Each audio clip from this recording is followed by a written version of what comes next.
Masdan mo Masdan mo. ang kapaligiran. Ito yung pinasikat ng ng asin. Oo. Maganda to pang natin sa ating nature, sa ating kalikasan, Alright, take it away.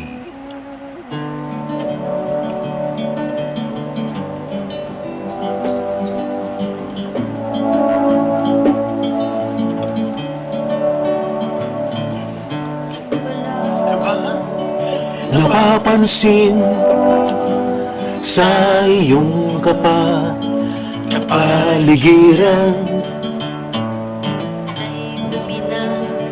ng hangin, pati na ang mga ilog natin. Hindi nga masama ang pagunlad at malayo-layo na rin ang ating darating. Ngunit masdan mo ang tubig sa dagat, dati kulay asul, ngayon'y naging itim. Ang mga duming ating ikinalat sa hangin, sa langit, huwag nating paabutin. Kung tayo pumanaw man sa riwang hangin, sa langit natin matitikman. Meron lang akong hinihiling, sa aking pagpanaw sana'y tagulan. Gitara ko ay aking dadalhin, upang sa ulap na lang tayo magkantahan.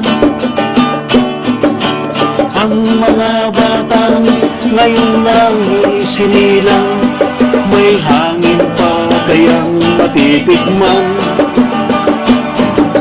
May mga puno pa kaya silang aakyatin, may mga ilog pa kayang lalamyan.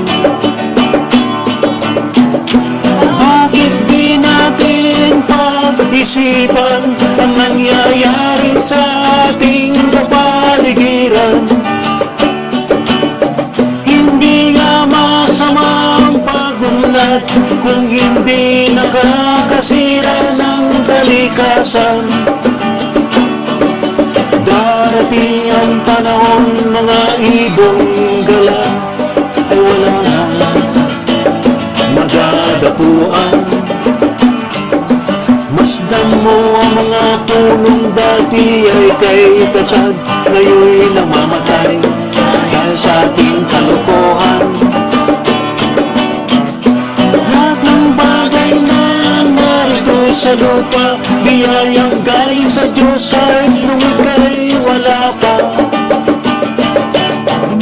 Ingatan natin at huwag nang sirain pa, pagkat pag kanyang binawin ay mawawala na.